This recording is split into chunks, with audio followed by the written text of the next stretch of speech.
guys, welcome to my first BookTube review video. Yay! So, again, what I'm going to be doing is sharing with you what I read that week.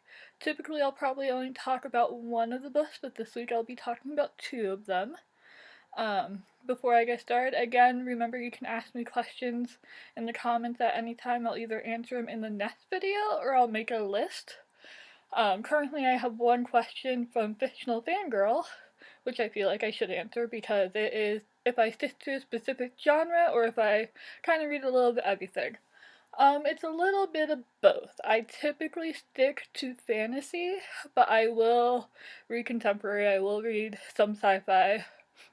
Contemporary for me, typically I'll read when I'm just too bogged down after so much fantasy. I need something cute and fluffy and, you know. And sci-fi, I have to get into it right away or else I'm not going to read the book.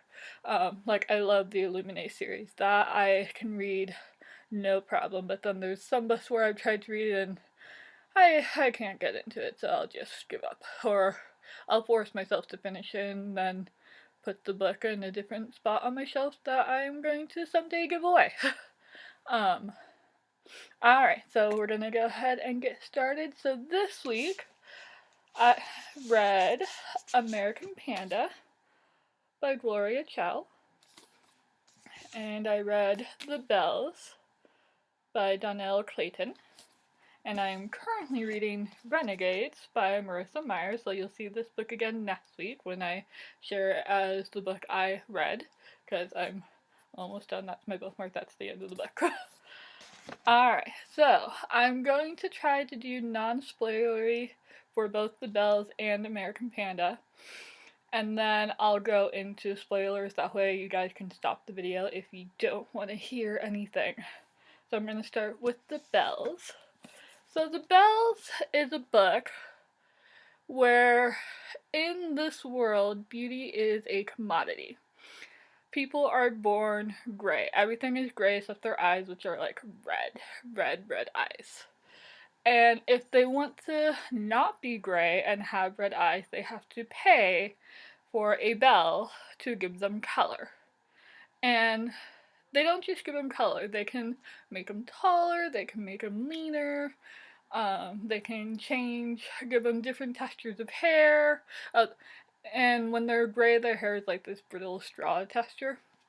So they can give them really curly hair, really straight hair, they can give them any color they want. And so in the book, the main character, Camille, she is a belle, and she really wants to be the favorite of the court. And she has 5 sisters, and they are all belles, and they basically have their coming out.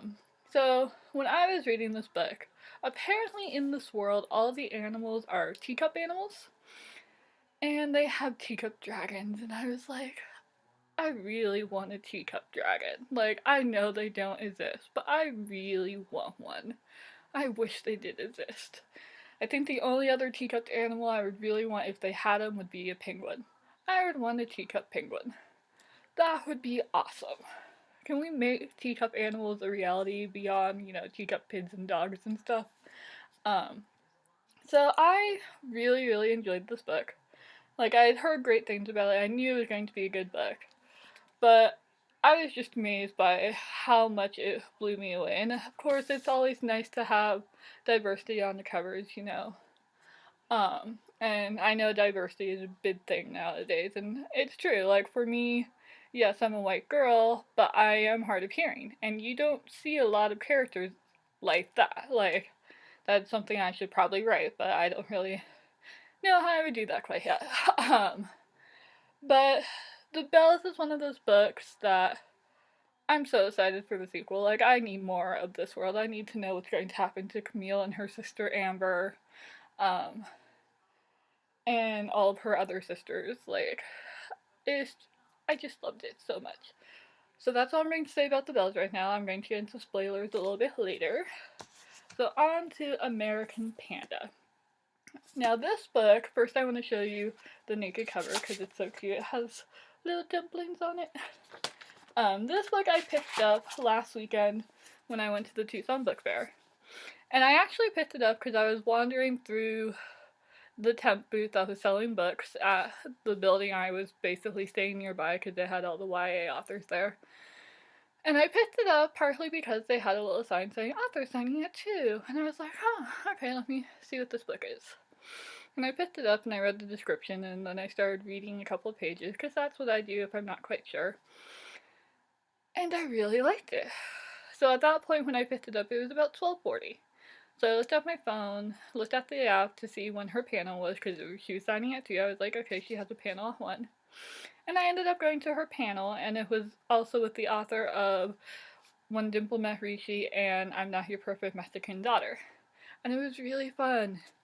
And I had started reading more of the book, waiting for the panel to begin, and I was like, oh my god, this book is really good. So this book is about a girl named May. May is Taiwanese American. She has just started college. She's 17 years old. And she's trying to figure out how to be the perfect daughter her parents want while also being true to herself. So this is one of my top 3 contemporary books now. The other 2 would be Fangirl and Eliza and Her Monsters. I connected with May so much. Which you might be like, again, you're a white girl, why are you connecting with this Taiwanese American girl?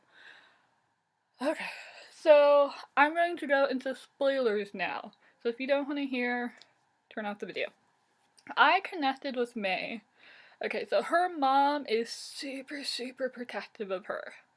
And I get that.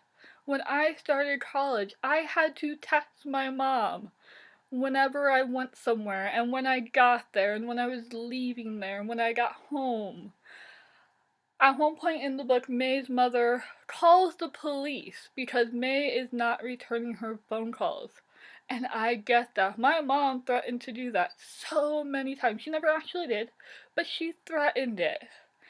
And so I'm like, oh my god, I know what this feels like. I know what it is to have this mother who just loves you so much that she just wants to protect you from everything. And you're just like, dude, back off. Like, it's okay. I'm in college now. Things happen. It was just such a cute book. There is some romance in there, but it's not the main point of the book. Which is part of the reason I really liked it, because a lot of contemporary is just romance, This book is more about the family and figuring out how to be what she wants while not completely disappointing her parents, which didn't really work because her dad disowned her because she didn't want to be a doctor because she hates germs. Mom came around at the end and was working with both May and her brother, who had also been disowned, to, be their mom and accept them for who they were. So I really recommend this book. Like, please pick it up. It's so good. And back to the spoilers of The Belle. So, in The Belle's, Camille at first is not the favorite, and then Amber screws up, and Camille becomes the favorite, and discovers Princess Sophia is a completely horrible person who uses the Bells to punish people she doesn't like. Camille's not really okay with this, but at first she kind of does what the princess says because she's the princess. You're supposed to do what the princess says. So it's kind of like a dark world as well as a beautiful one. And in the end of the book, Camille and Amber are on the run because, Princess Sophia convinced them to worth their beauty on one of her ladies-in-waiting, and as a result, they killed her.